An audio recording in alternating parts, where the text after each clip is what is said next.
விவசாயத்துடன் மாற்று தொழிலாக மேற்கொள்ளப்பட்டு வரும் பண்ணைக்குட்டை மீன் வளர்ப்பு முறையால் விவசாயிகள் நிரந்தர வருமானம் பெற்று வருகின்றனர்.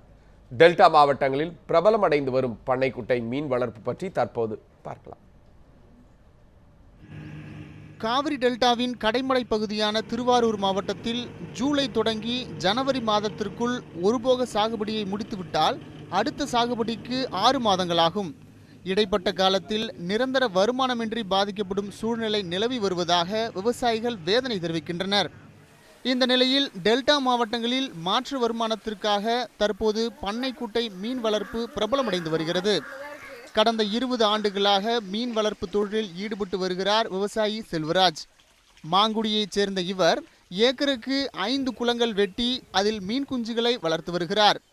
ரோகு, மிருகால், கட்லா போன்ற நாட்டு வகை மீன் குஞ்சுகள் இவரது பண்ணைக்குட்டையில் செழிப்புடன் வளர்க்கப்படுகின்றன. மீன் வளர்ப்பில் நல்ல லாபம் கிடைப்பதாகவும் தம்மால் 10 பேருக்கு வேலை வழங்க முடிந்துள்ளதாகவும் கூறுகிறார் திரு செல்வராஜ்.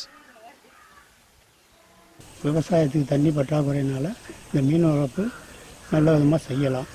நல்ல லாபமும் கூட இதில் நாங்கள் இங்கே இப்போ வளர்க்குறது கட்லா, ரோகு, மிருகால், போட்லா, புல்கண்டை, சீசி இதெல்லாம் வளர்க்குறோம்.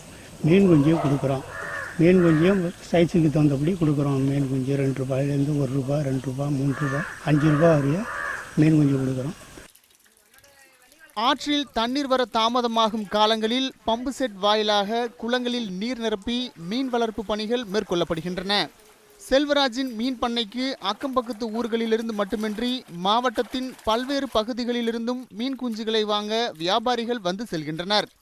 சின்னஞ்சிறிய மீன் குஞ்சு 75 காசுகளுக்கும், விரலளவுள்ள மீன் குஞ்சுகள் 5 ரூபாய் வரையிலும் விற்பனை செய்யப்படுகின்றன.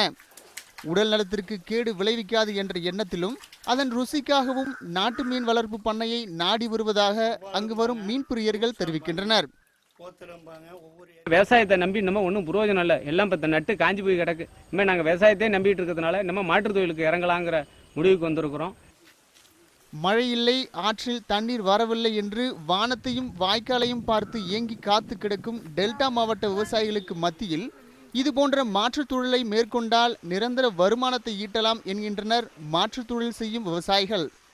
இது குறித்து கருத்து தெரிவித்துள்ள வேளாண்மை பொறியியல் துறை அதிகாரிகள், மீன் வளர்ப்பதற்காக பண்ணைக்குட்டை அதிகளவில் அமைக்கப்பட்டு வருவதாகவும் அரசு மீன் வளர்ப்பை ஊக்குவிக்கும் வகையில் முழு மானியத்துடன் குட்டை அமைத்து தருவதாகவும் தெரிவித்தார். மீன் வளர்ப்பில் ஆர்வமுள்ள விவசாயிகள் தங்களை தொடர்பு கொள்ளலாம் என்றும் வேளாண் பொறியியல் அதிகாரிகள் கூறியுள்ளனர். நியூஸ் 7 தமிழ், திருவாரூர்.